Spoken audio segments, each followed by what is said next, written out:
Hello everyone, how are you doing? This is MD Tech here with another quick tutorial.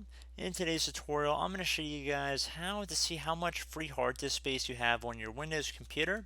So this should be a fairly straightforward tutorial and we're going to jump right into it. So there's going to be a slight variation for Windows 7 users and Windows 8 as well. So if you headed over to the Start menu, if you're on Windows 10, you want to type in this PC. If you're on Windows 7 or Windows 8, you want to type in computer. However, on Windows 10, you can see it just gets rerouted to this PC. So you just want to left click on that. And now all of your drives should be listed down here. If this view looks like this, you want to just left click on the little arrow next to it to expand it. And you can see all of our drives are listed down here. It'll tell you how many gigabytes are free of the total hard disk space.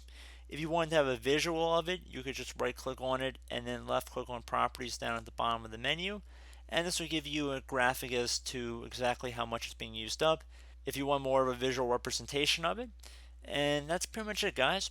So as always, thank you guys for watching this brief tutorial. I do hope I was able to help you out. And as always, thank you for watching, and I look forward to catching you all in the next tutorial. Goodbye.